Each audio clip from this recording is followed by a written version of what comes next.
وہ کیوں بات نہیں کرے گا؟ اب احمد کنڈی نے ایک بات کی کہ ہمارا بدنصیب صوبہ ہے، اس میں تو کوئی شک نہیں ہے، ہم اس بات کے ساتھ پورا اتفاق کرتے ہیں کہ جو صوبہ پچھلے 40-45 سالوں سے ایک ایسی جنگ ان کے اوپر مسلط ہے جن کو کچھ پتہ نہیں ہے ہمارا کیا بن رہا ہے، کیا ہو رہا ہے، 80,000 سے زیادہ لاشیں اٹھائی ہے، اور عجیب اور اتنے جو ہے نا دردناک اور خوفناک واقعات ہوئے ہیں کہ انسانیت جو ہے نا اس سے کانپ اٹھے گی جب وہ دیکھتے ہیں کہ یہ یہاں ہمارے ساتھ ہو رہا ہے۔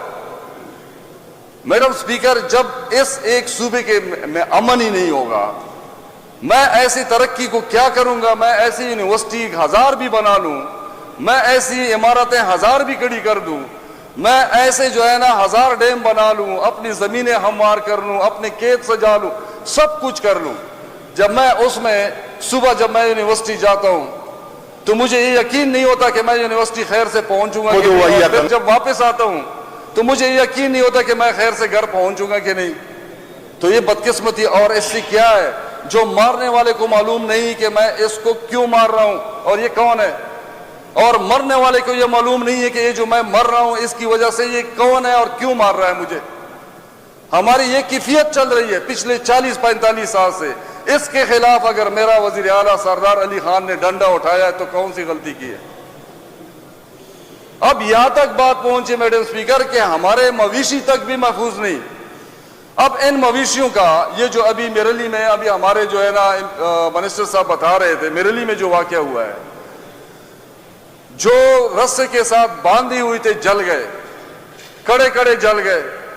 اب میڈم سپیکر، ہم اگر معلوم کریں ان کا تعلق نہ ٹی ٹی پی سے تھا، ان بھینسوں کا اور گایوں کا، نہ یہ طالبان کے ساتھ ان کا کوئی تعلق تھا، نہ پاکستان تحریک انصاف کے ساتھ ان کا تعلق تھا، نہ اس کا پاکستان مسلم لیگ نون سے تعلق تھا، نہ پیپلز پارٹی کے تھے، نہ دہشت گرد تھے یہ گائے بین سے، اور نہ جو ہے نا انہوں نے کوئی ٹی ٹی پی جوائن کی ہوئی ہے، اور نہ کوئی یہ پاک فوج کے تھے۔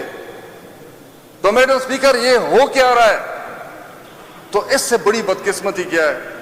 اور میں قربان جاؤں ہمارے میڈیا پہ، معاف کرے، اور یہ جو ہے نا اس چیز کو دل پہ نہ لے، کیونکہ جب ان کے بارے میں بات کرتے ہیں تو پھر یہ دل پہ چیز لے جاتے ہیں کہ سندھ میں ایک اونٹ کی کسی نے ٹانگ کاٹی تھی، اور پتہ نہیں کتنے دنوں سے پورا نیشنل میڈیا لگا ہوا تھا کہ کتنا بڑا ظلم ہوا ہے، لیکن ہماری اتنی جو ہے نا پوری مارکیٹ، پوری جو ہے ہماری مویشی منڈی میں جانور زندہ جل گئے، لیکن مجال ہے کہ سوشل میڈیا کے علاوہ شاذ و نادر کوئی اینکر اس کو جو ہے نا چھوٹا سا ایسے پیش کر دیتا تھا جیسے موسم کا حال بتا رہا ہو۔ میڈم سپیکر، یہ آج سے نہیں ہو رہا ہے۔ ہم اس دوہرے نظام کے خلاف اگر ہمارا سی ایم اٹھتا ہے تو صحیح اٹھتا ہے۔ وہ کہتے ہیں نا کہ شمع بد نصیبہ لبا سوزم لبا مرما لبا زانتا لکوما لبا طور دریافتہ زما۔ ہمارا تو یہ حال بنا ہوا ہے میڈم سپیکر۔ اب ہمارے احمد کنڈی صاحب کہہ رہے ہیں کہ 55 لاکھ بچے ہمارے بغیر سکولوں کے ہیں۔ بابا بالکل، ہمارے 55 لاکھ کیا، ہم تو نسلوں کی بات کر رہے ہیں۔ یہ 55 لاکھ تو گئے اور آگے 55 لاکھ آنے والے ہیں۔ ہم بچیں گے، ہماری جان حفاظت، ہماری جان کی حفاظت ہوگی، امن و امان کی حفاظت ہوگی تو ہم آگے ہماری نسلیں بڑھیں گی۔ ادروائز ہماری تو کوئی نسل، ہمارا تو فیوچر خطرے میں، ہماری تو نسلیں خطرے میں۔ تو ہم نے کب کہا ہے؟ اور ہم تو یہ کہہ رہے ہیں کہ جرگوں کی جو بات کر رہے ہیں، بھائی جرگے کریں، جرگے ہونے چاہیے، بات ہونی چاہیے ہماری سیاسی جماعتوں کو۔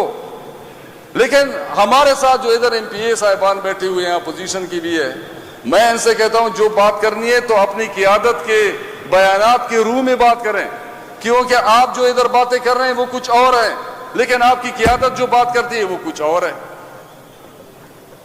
ہم اپنے جو بھی ہمارے اپوزیشن ممبران بیٹھے ہوئے ان کی نیتوں پہ ہمیں کوئی شک نہیں، لیکن خدا را ہم کہتے ہیں کہ قیادت آپ کی جب بات کرے تو اس کا بھی سوچنا چاہیے کہ وہ کیا کہہ رہے ہیں اور ان کی نفی کریں۔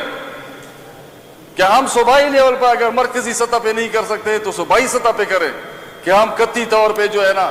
باقی میڈم یہ جو کسی پہ ذاتی اٹیک، یہ جو ہمارے ممبران صاحبان نے پچھلے دنوں کی ہے، کیا بشرا بی بی کے حوالے سے، ان کی ذات کے حوالے سے، خان صاحب کی ذات کے حوالے سے، یہ ان کا نیچا لیول دکھا رہا ہے۔ اس طرح کی بات نہ ہم کرتے ہیں، نہ ہم سوچتے ہیں کسی کے بارے میں بھی، اور نہ پھر ہم سنتے ہیں، اور ہم سنیں گے بھی نہیں ایسی باتوں کو۔ جو بھی بلو ڈیبیٹ بات کریں گے ہم اس کو جو ہے نا پہلے سنیں گے نہیں, پہلے کرنے بھی نہیں دیں گے. اگر انہوں نے کوشش کی تو پھر جو ہے نا اس کا ایسا منہ توڑ جواب دیں گے جس سے ماحول خراب ہو جائے گا. ہم کسی کو بھی اجازت نہیں دیتے ہیں کہ اس طرح کی بات کریں جس طرح پچھلے دنوں انہوں نے کی ہے. جب جواب آئے گا تو وہ اس سے گندا جواب آئے گا, فائدہ کیا ہوا؟ یہ صوبائی اسمبلی کا فورم ہے, پورا صوبہ اس کی طرف دیکھ رہا ہے کہ ہمارے مسائل حل ہو جائیں. اور ہمارے وزیر اعلیٰ کو, اگر ہمارا وزیر اعلیٰ ڈنڈا اٹھا رہا ہے اس کی طرف نہ دیکھیں, کیوں اٹھا رہا ہے یہ ریزن دیکھیں. میڈم اسپیکر, لیکن ان کو میں ایک مشورہ دیتا ہوں کہ بجائے ہماری طرف ہمارے وزیر اعلیٰ کی کردار کشی یا اس کی گفتار پہ بات کر رہے یا اس کو جو ہے نا ہمیشہ اسی پہ فوکس کیا ہوا ہے, بھائی آپ لوگ اپنا کام کریں. اگر آپ لوگوں سے ہماری جو ہے نا یہ کوشش, ہماری یہ جدوجہد جو آزادی کے لیے, حقیقی آزادی کے لیے, تحریک کے لیے جو ہم کر رہے ہیں, اگر برداشت نہیں ہوتی تو خدا را خاموش رہیں, ہمیں اپنا کام کرنے دیں, آپ اپنا کام کریں. لیکن یہ کوئی بات ہوئی کہ سارا دن ہمارے پیچھے لگی ہوئی ہے. کیوں؟ ہم جب ایک حقیقی ہمارا سٹانس ہے کہ ہمیں جو ہے نا ہمارا مینڈیٹ چوری ہوا ہے, اس پہ بات کی جائے. کیوں کیا ہمارا مینڈیٹ چوری؟ ہمیں اپنا مینڈیٹ واپس چاہیے. نہیں کرتے تو دوبارہ آ جائیں, دوبارہ الیکشن میں جاتے ہیں, دوبارہ الیکشن کرتے ہیں, لک پتہ جائے گا. ایک بھی سیٹ جو ہے نا میڈم اسپیکر یہ جیت نہیں سکتے انشاءاللہ. ایسے ہمارے پاکستان تحریک انصاف کی پوری 24 کروڑ عوام کے دلوں کی دھڑکن. تو میڈم اسپیکر یہ کچھ باتیں ہم اس لیے بتا رہے تھے کہ ایسی بات نہیں ہے کہ ہم ہر چیز سے اختلاف کرتے ہیں. آئین کی پاسداری میڈم اسپیکر صرف یہ نہیں ہے کہ ہم نالیاں بنائیں, گلیاں بنائیں, روڈیں بنائیں, سڑکیں بنائیں.